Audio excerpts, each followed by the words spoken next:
આજના દિવસના જય શ્રી કૃષ્ણ. આજનો ટોપિક ખૂબ જ રસપ્રદ છે.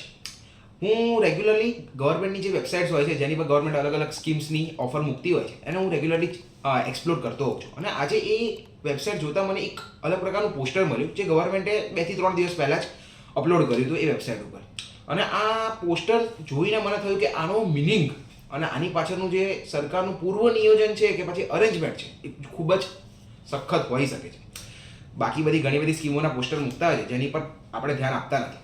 તમે એક વખત આ પોસ્ટર જુઓ જે સ્ક્રીન ઉપર છે. આ પોસ્ટરમાં ગવર્મેન્ટ વિકસિત ભારતનું અઝમ્પશન કરી રહી છે. હવે ગવર્મેન્ટ આપણી પહેલાં જેવી તો નથી જ કે જે અઝમ્પશન માટે કઈ બી વસ્તુ તમને ડિક્લેર કરશે અને એની પાસે કોઈ પણ એક્શન નહીં લે. આ પિક્ચરમાં તમને 5 પિલર દેખાઈ રહ્યા છે જે વિકસિત ભારત માટેનો બેઝ અને બેકબોન બનશે. અને આ 5 પિલર ઉપર આપણે આવનારા બધા જ વિડીયોમાં વારાફરતી વિસ્તૃતમાં ચર્ચા તો કરીશું જ. પણ હું એમ કહેવા માંગુ છું કે આ સ્ટેપ્સ ગવર્મેન્ટ જે અત્યારે લઈ રહી છે અને આવનારા સમયમાં લેશે એ 100% ભારતને વિકસિત બનાવવા માટેના નિર્ણાયક સમ થઈ શકે છે.